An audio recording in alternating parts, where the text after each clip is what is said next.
2022 S A எக்ஸாமில் கேட்ட ஒரு இங்கிலீஷ் கொஷின் பார்ப்போம். இங்கே ஃபஸ்ட் ஸ்டேட்மெண்ட் என்ன சொல்லியிருக்காங்கன்னா, ஃபைன்னா ஹெல்த்தின்னு சொல்லியிருக்காங்க. அதுக்கப்புறம் ஃபைன்னா பனிஷ்மெண்ட்டுக்கு பே பண்ணுற அமௌண்ட்டுன்னு சொல்லியிருக்காங்க. இது ரெண்டுமே கரெக்ட் மீனிங் தான். இந்த சென்டென்ஸில் வந்து ஃபைனுன்றது வந்து ஹோமோஃபோன்னு சொல்லியிருக்காங்க. இது வந்து தப்பு. இது வந்து ஹோமோஃபோன்னு சொல்லக்கூடாது, ஹோமோனிம்னு சொல்லணும். இப்போது ஹோமோஃபோனுக்கும் ஹோமோனிம்க்கும் என்ன வித்தியாசம்னு பார்ப்போம்.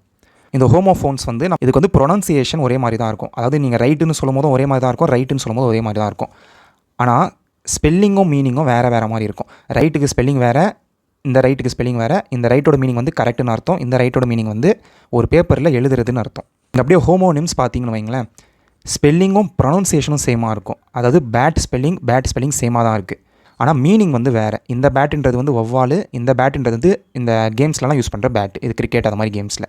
ஸோ ஹோமோனிம் பொறுத்த வரைக்கும் ஸ்பெல்லிங் வந்து பார்க்க ஒரே மாதிரி இருக்கும், நம்ம அதை சொல்லும் போது ப்ரொனவுன்ஸ் பண்ணும்போது ஒரே மாதிரி இருக்கும், ஆனால் அதோட மீனிங் மட்டும் சேஞ்ச் ஆகும். ஸோ நம்ம எஸ்ஏ எக்ஸாமில் ஃபைனுன்னு சொல்லியிருக்காங்க, ஸ்பெல்லிங் ஒரே மாதிரி இருக்குது, ப்ரொனவுன்ஸ் பண்ணும்போதும் சேமாக இருக்கும், ஃபைனுன்னு தான் இருக்கும், ஆனால் மீனிங் மட்டும் சேஞ்ச் ஆகும். அப்போ இது வந்து ஹோமோஃபோனில் வராது, ஹோமோனிமில் வரும். ஸோ இந்த கொஷினோட கரெக்டான ஆன்சர் வந்து 1 இஸ் கரெக்ட், 2 இஸ் இன்கரெக்ட்.